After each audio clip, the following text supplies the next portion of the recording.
income more than 50%. That's horrible. I turned the lights off. Uh-oh. I guess that's my cue to leave, right? So as you can see, the car is a very small percentage of my total assets. It's only 14%, roughly, right? And that's good because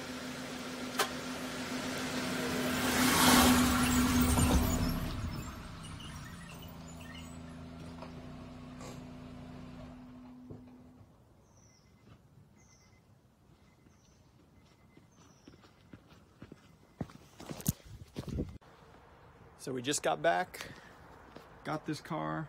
I'm amazed at how clean it is. It looks beautiful. It's only $2,500. I really got a good deal. And that brings me to my point about cars, which is that people pay way too much for them. And a couple days ago, I was in the library. I had use of a whiteboard. I made a little video kind of explaining my simple rule that I developed while working as a car salesman to make sure that you don't get in over your head when it comes to cars. So keep watching, I'll explain the rule, but it's pretty simple. I'll give you the short and quick and narrow, whatever you want. I'll give you the TLDR of the rule right here.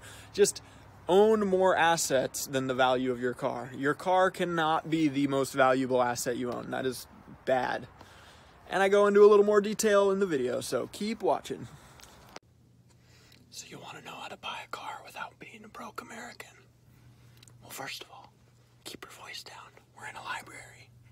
But don't worry, I used to sell cars and I know all the tricks. I'll show you everything I know. Come on, let's head over to one of the private rooms.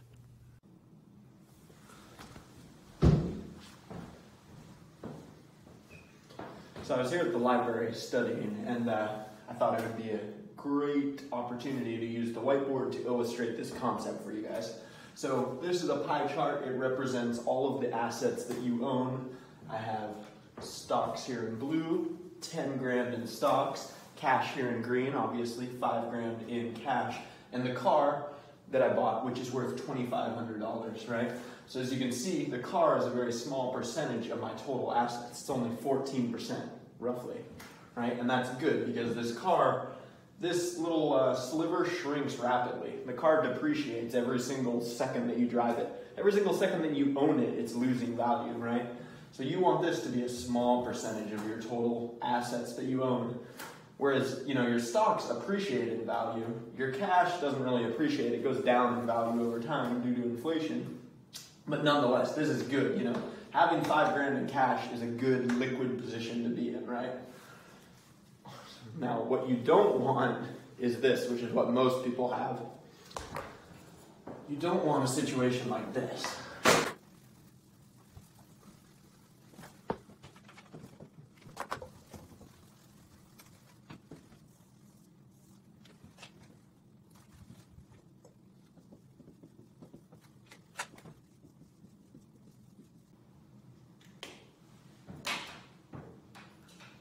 So what you definitely don't want is a situation like this. And this is, sadly how most Americans are. Your car is half of the assets you own, right? And the other half is cash, right? In this example, you have a little bit less of a net worth. You have 16 grand in total assets, right? Car plus cash. And half of your assets is in your car, Somebody gets mad at you, keys your car in the parking lot. Your net worth literally just went, your 8 grand car, now it needs a $1,000 paint job, right? So now your net worth just lost $1,000 because you pissed somebody off in traffic and they keyed your car, right? So you don't want to be in this situation. And the worst, and this is particularly sad, but it's very common, especially with young men like myself, the worst situation you can be in is something like this.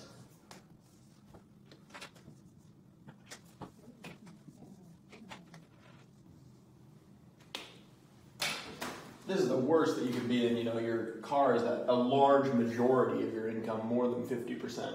That's horrible. I turned the lights off. Uh-oh. I guess that's my cue to leave. Anyway, it's pretty simple. Just don't have your car be a large percentage of the assets that you own.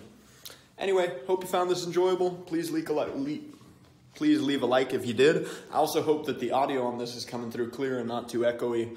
Otherwise, I'm going to have to come back tomorrow and film it. Anyway, have a good one. Thank you.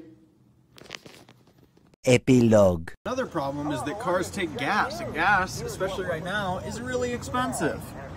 And that probably sounds like a bit of a no-brainer, but really, like, the service in general, people way underestimate how much service is going to cost for their car, especially in a post-corona world.